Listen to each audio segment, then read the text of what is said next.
de la República Dominicana. Bien, ya estamos en presencia de nuestro invitado Luis Miguel de Camps. Es el ministro de Trabajo de la República Dominicana, con quien saludamos y compartimos esta experiencia. Saludos, buenos días. Buenos días, mi querido don Luis, don Freddy, Omar. Bienvenido, ministro. Caro, un placer. Buen día, ministro. Un placer nuevamente estar en el programa que fue previsor en cuanto al distanciamiento. Muchísimas gracias. Así es. Bueno, ministro, ya usted tiene ahí por delante cómo marchan las tareas con relación precisamente al tema COVID y la reapertura, el cronograma a nivel del Ministerio de Trabajo y los requerimientos. ¿Cómo no? Bueno, nuevamente muchísimas gracias por permitirnos compartir con ustedes y con todos los amigos televidentes en este programa. El proceso que ha vivido la República Dominicana, ustedes lo comentan diariamente, pues es un proceso que no es ajeno al resto del mundo. Y en cuanto al comportamiento dominicano, creo que ha tenido, en términos generales, bastante buen manejo. Señal de eso, por ejemplo, es el hecho de que los niveles de mortalidad de la pandemia en territorio dominicano son bastante bajos en comparación con cualquier otro país, aunque haya baja mortalidad en definitiva siempre es negativa. El gobierno ha estado concentrado en llevar una especie de equilibrio. Primero, la salud de la población, pero también la salud de la economía. Por eso, desde que se inició formalmente el periodo de gobierno hasta la fecha, se puede tocar prácticamente, concretizadamente, una reactivación económica innegable. Casos como por ejemplo el área de zonas francas y muchísimas otras áreas que se han activado casi en su totalidad. Digo casi porque todavía, bueno, justamente hoy comienza a correr un nuevo horario de toque de queda y demás que debe ayudar un poco más también a la reactivación. Para que tengan una idea, en el momento más álgido de la situación pandémica, la cantidad de trabajadores suspendidos rondaban cerca de los 700,000. De esa cantidad, nosotros tenemos en registro al cierre de enero que han retornado a sus labores más de 464,000. La diferencia, es decir, casi 500,000 de personas han retornado a su trabajo. La diferencia, que todavía existe, no necesariamente significa que han sido personas que han perdido su trabajo, sino que son personas que pueden haber estado no registradas, porque el sistema de registro del Ministerio de Trabajo tiene esa posibilidad de no estar registrado y es una de las debilidades que tenemos que corregir. Lo que quiero señalar con todo esto es que esta reactivación económica que ha venido dándose a partir de las ejecutorias del gobierno del presidente Abinader han comenzado a poderse palpar. Todavía efectivamente quedan temas por resolver. Por ejemplo, el sector turístico, que también ha hecho un gran esfuerzo en reactivarse desde el año pasado, no podemos negar que los insumos para el desarrollo de la industria son los turistas. Y cuando usted tiene países emisores que cierran sus fronteras, pues evidentemente eso impacta a la República Dominicana. A pesar de eso, ha habido una cantidad de apoyos. Por ejemplo, ustedes recordarán en los primeros meses de gobierno que el presidente señaló que los programas FASE no iban a poder continuar más allá de diciembre. A pesar de eso, en diciembre se decidió continuar con el programa Fase 1 extendido. Y esto con las dificultades económicas que eso significa el gobierno. Es decir que entre las medidas sanitarias y las medidas económicas se ha buscado un equilibrio. Pero yo quería en ese tenor, y viendo un resultado que evidentemente tiene ya un buen aval, ¿qué cantidad de empleo se perdió este año? ¿Qué registro tienen ustedes? Bien, mire, la cantidad de empleos perdidos todavía es un proceso que hay que seguirlo evaluando, porque como acabo de señalar, hay un sistema de registro que establece empleos y suspensiones, pero salir del registro no necesariamente significa que sí, pero hay un número determinado de empresas ya cerradas y notificadas al ministerio. Bueno, esos son los casos de empresas que solicitan un cierre especial según el artículo 82 del Código de Trabajo por asistencia económica. Esas empresas no llegan a ser 50, pero eso son muchas empresas en comparación con años anteriores, cuando ese número no llegaban llegaban aproximadamente a 20. Lo que quiero señalar es que sí, ha habido pérdida de empleo. La cantidad de pérdidas todavía está por determinarse con exactitud. Pero ministro, esa misma incertidumbre, para llamar de alguna forma, o esa falta de firmeza en la data, tiene que ver con algo que yo he mostrado preocupación en otras oportunidades aquí también, y es el impacto en la informalidad que tiene el efecto económico de la pandemia. Porque de alguna forma todos tenemos a alguien cerca que pasó o de un empleo o de una empresa formal a hacer eso mismo en su casa, ya sea cocinar, dar un servicio de X, Y o Z, hasta escuelas maternales que han cerrado y se han hecho en las casas. Entonces, ahí es que yo voy. La República Dominicana ha tenido que batallar durante años con el reto de formalizar la economía.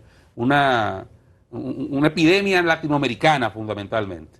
Y esto tiene un impacto importante incluso en el abordaje fiscal. Así es. Entonces, ¿cómo ustedes, como ministerios que tienen que ejecutar ese proceso, pueden manejar la información donde hasta qué punto nos chocó la informalidad y cómo trabajar para empujar hacia la formalidad? Porque aquí irse a discutir un pacto fiscal sin un programa de formalizar la economía es nada. Qué bueno, Oscar, que tú señalas eso, porque efectivamente el nivel de informalidad laboral en la República Dominicana es extremadamente elevado. Y eso estábamos en 56, fácilmente pasamos al 60 ahora. Es posible. Y eso es algo que tiene un impacto no solamente en la vida de cada dominicano, sino de manera genérica o de manera sistémica en la economía nacional, como correctísimamente señalabas en el tema tributario. Y yo creo que además de un tema cultural, efectivamente uno de los principales retos que tiene el gobierno o los gobiernos en Latinoamérica, como señalas, es poder fomentar la formalidad identificando cuáles son las barreras principales del fomento de esta formalidad. Y efectivamente, en nuestro criterio, una de las principales barreras históricas ha sido el tema tributario. Nosotros entendemos que lo que el presidente de la República señaló en su discurso del 27 de febrero sobre una época de transformaciones, en donde señaló la importancia de asumir o abocarnos a asumir un pacto social, el cual tenga un componente fiscal, un componente laboral y un componente de seguridad social, creo que es la ruta adecuada. ¿Por qué? El tema salarial, por ejemplo. El tema salarial tiene que ver también un impacto de seguridad social. No puede haber un ingreso al sistema de seguridad social si el ingreso del individuo, es decir, salarialmente, es inferior al salario mínimo. Eso significa que existe una cantidad de personas que pueden estar en trabajos informales, pero que a menos que estén en régimen subsidiado, con una cantidad adicional de dominicanos se han incluido en estos 6 meses, pudieran no tener cobertura. Entonces, todos estos temas son temas que están en el tapete y están en la atención, como lo acaba de demostrar el presidente en su alocución. Y estos temas que hay que abordarlo de manera integral. El Ministerio de Trabajo, en combinación con el Ministerio de Industria, estamos trabajando en un proyecto también de formalización, de hecho se llama Formalízate, en donde el componente respecto al mismo del Ministerio de Trabajo corresponde justamente en informarle tanto al empleador como al trabajador cuáles son los beneficios que trae la formalización. Entre ellos, a propósito de los beneficios al trabajador, se encuentra la cobertura de la seguridad social. Y eso es muy importante, no solamente en épocas de pandemia, sino en todas las épocas, ya que esto significa salud de riesgos laborales, pero también significa cotizar para fines de pensión. Un fenómeno, una barrera importante de ingreso a la formalidad lo constituye lo que le llaman la carga laboral. Eso es un tema que se ha discutido también mucho en República Dominicana y usted tendrá en su mano manejar, gerenciar ese proceso, discutir la reforma del código y de la ley de seguridad social, del sistema de seguridad social. El sector empresarial reclama una reducción de esa carga y entienden que hay que emparejar el tema entre el aporte a las pensiones y lo que son históricamente el sistema de compensación, que es lo que la gente le llama la liquidación. Y el sector laboral dice, eso no me lo toque, muy por el contrario, devuélveme mi dinero o parte del dinero, hay gente pidiendo parte del dinero de las pensiones. ¿Cuál es la posición suya con relación a ese elemento? Le voy a decir con toda amplitud. En primer lugar, somos de criterio que el Código de Trabajo de la República Dominicana es un texto legislativamente exitoso, porque es un texto que tiene 3 décadas, cumple el año que viene, con pocas o casi ninguna modificación y que ha funcionado, pues es un testamento hacia su éxito. Igualmente, la ley 8701, que vino casi 10 años después del Código de Trabajo, vino a transformar el sistema de seguridad social de la República Dominicana y no necesariamente fueron abordados de manera conjunta. Lo que sí fue abordado de manera conjunta en el año de 1992 fue el Código de Trabajo y el Código Tributario, que fueron adoptados por la República Dominicana el mismo año con algunos días o meses de diferencia.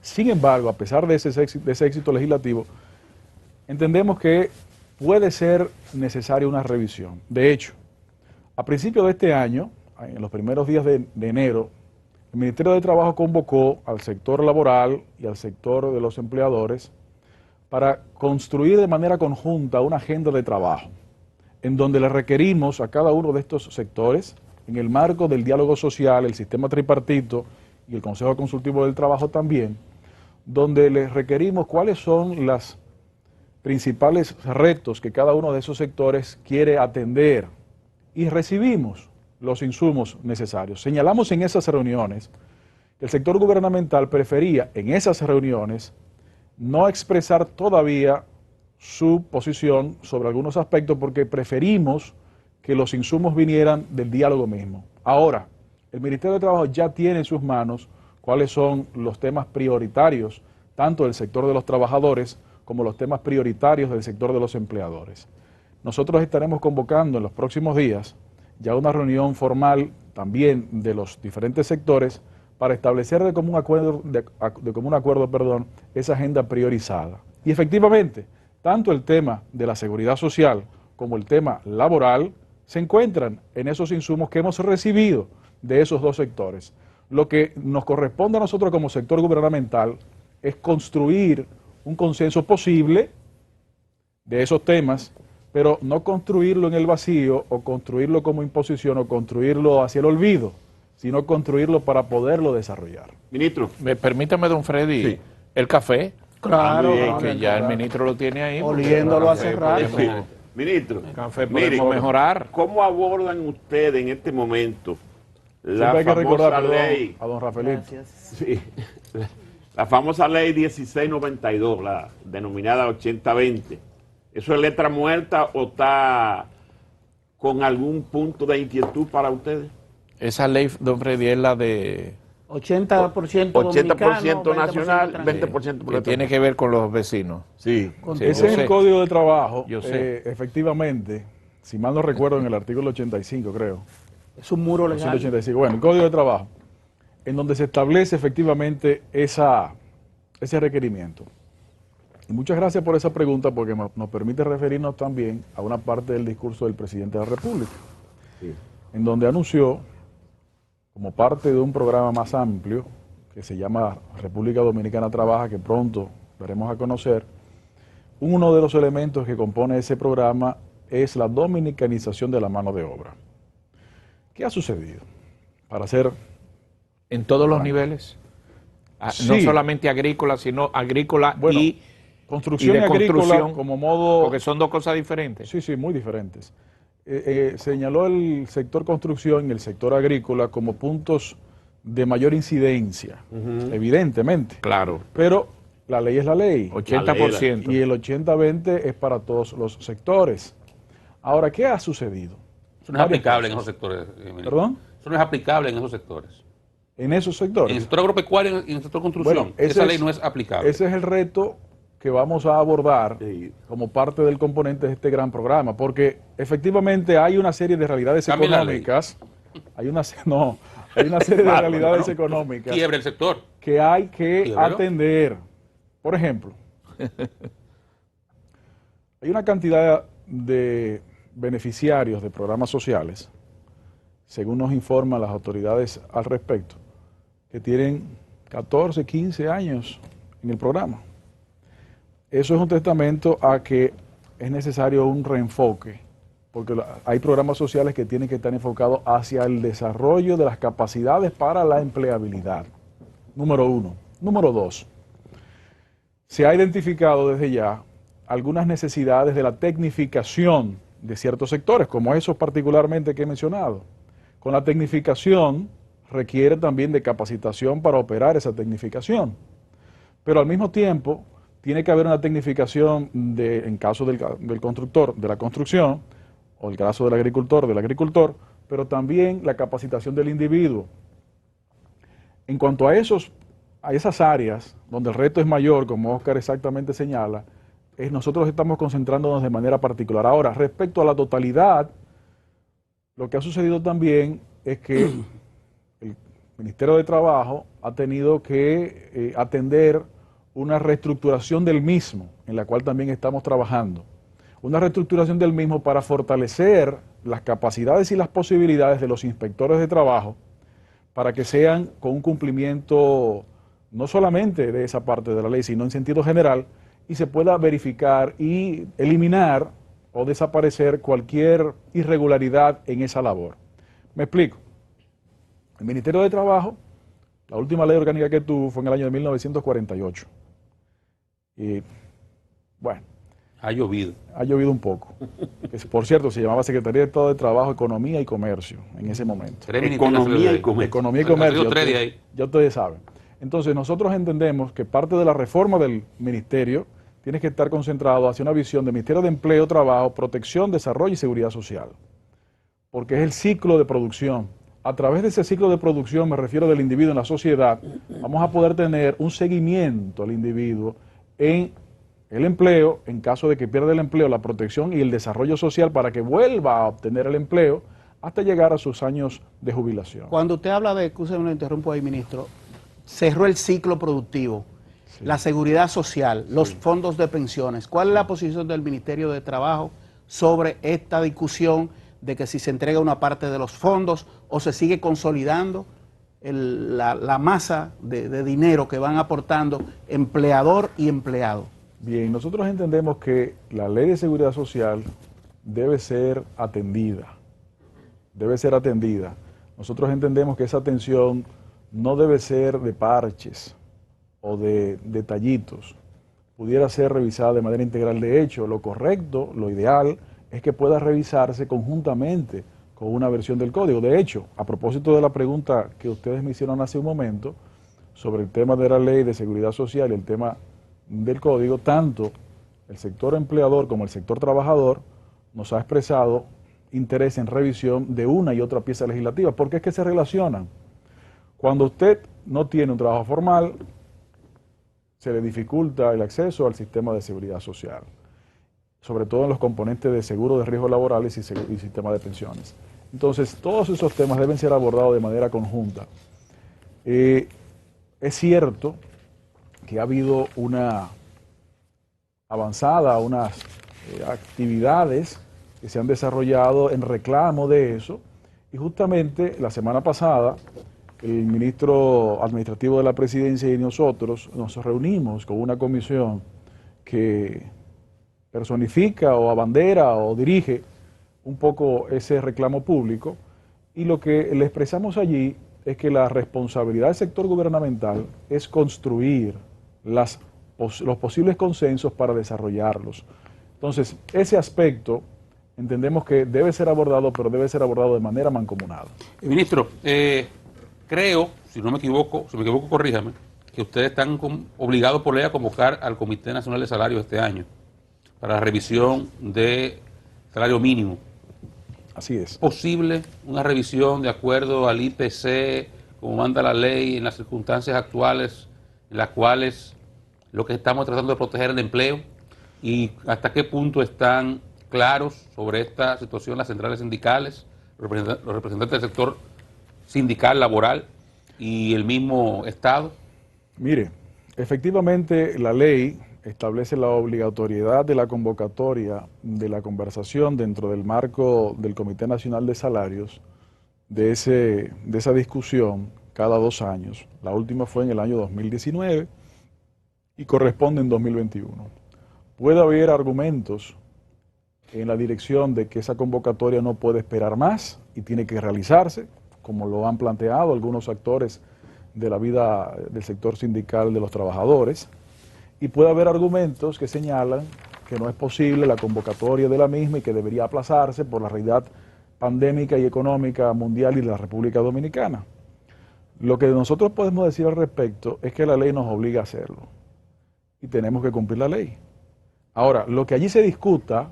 ¿Obliga a la discusión o obliga al aumento? Obliga a la discusión tendente a la revisión del salario. Y el aumento. Efectivamente. Este año. Sí, Sí, como mínimo la inflación acumulada. Este año, así es. Ahora, esa discusión se deberá desarrollar dentro del Comité Nacional de Salarios, en donde cada uno de los sectores planteará las posiciones sustentadas en informaciones. Porque es cierto, el gobierno tiene que proteger los espacios de empleo, pero también es cierto, el gobierno tiene que proteger los niveles de vida de los trabajadores. Esta realidad legítima de ambos sectores, nos corresponde al gobierno buscar mecanismos de maridarla dentro de las posibilidades. Termina siendo para usted como ministro la tarea más difícil. Bueno, vamos a ver qué pasa, porque puede ser que las dificultades sean más o menos, dependiendo de los diferentes temas, porque algunas de las reformas que estamos conversando tampoco son sencillas. Lo que sí estamos decididos a enfrentarlas con responsabilidad, transparencia y apertura en lo que ha sido una tarea pendiente de muchos Que años. así sea, ministro, son grandes retos, están en sus manos. Y en las suyas también, como comunicadores. Muy bien, y sí, porque periodistas. ese del 80-20 fácil no es, y hay que enfrentarlo. Y el presidente lo anunció. Efectivamente. Luis Miguel de Camps, el ministro de Trabajo, ya ven ustedes sus ponderaciones y sus planes, y esperando que esto pueda caminar, por lo menos hay la decisión para hacerlo. Nos vamos a la pausa, vamos a regresar con Andrés Navarro, es dirigente del PLD, como saben ustedes, candidato el próximo domingo a la Secretaría General de esa organización política. Regresamos.